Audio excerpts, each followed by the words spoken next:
लाडक्या बहिणींनो, डिसेंबरचा हप्ता सर्वांना मिळाला, पण जानेवारीचा अजून मिळालेला नाही आणि तो कधी मिळणार आणि कोणाला मिळणार नाहीये सर्व सांगणार आहे.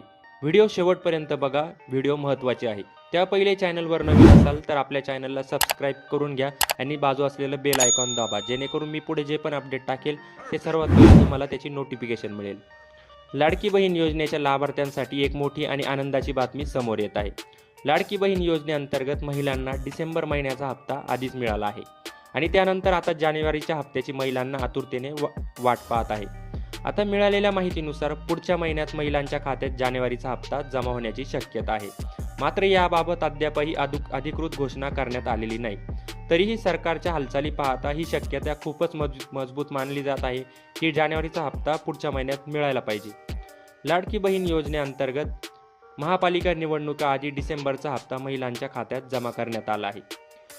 मागील वर्षाची शेवटच्या दिवशी महिलांना नोव्हेंबर महिन्याचा हप्ता देण्यात आला होता. याच पद्धतीने आता जिल्हा परिषद निवडणुकीच्या आधी जानेवारीचा हप्ता देण्याची शक्यता वर्तवली जात आहे.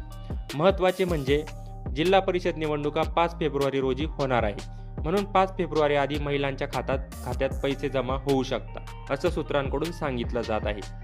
दरम्यान सोशल मीडियावर आणि काही ठिकाणी जानेवारीत महिलांना 3,000 रुपये मिळणार अशी चर्चा सुरू होती. मात्र यावर काँग्रेस पक्षाने निवडणूक आयोगाकडे तक्रार दाखल केली होती. त्यानंतर निवडणूक आयोगाने स्पष्ट केलं की निवडणूक आचारसंहितेमुळे अतिरिक्त पैसे देता येणार नाही. त्यामुळे महिलांना एकाच महिन्याचा हप्ता देण्यात आला आणि 3,000 रुपयांचा विषय तात्पुरता थांबवण्यात आला.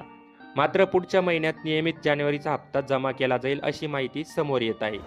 आता सर्वात महत्त्वाची आणि गंभीर बातमी म्हणजे लाडकी बहीण योजनेत काही महिलांना पुढचा हप्ता मिळणार नाही. कारण सरकारने महिलांना KYC पूर्ण करण्याचे आदेश दिले होते. ज्या महिलांनी KYC केली नाही त्यांच्या खात्यात या महिन्याचे पैसे जमा झाले नाही आणि हीच परिस्थिती पुढच्या महिन्यातही राहणार आहे. म्हणजेच KYC न झालेल्या महिलांना जानेवारीचा हप्ता देखील मिळणार नाही. लाडक्या बहिणींनो, जर तुम्ही अजूनही KYC पूर्ण केली नसेल तर आजच जवळच्या सेवा केंद्रात जाऊन KYC करून घ्या, नाहीतर पुढचा हप्ता कायमचा थांबू शकतो.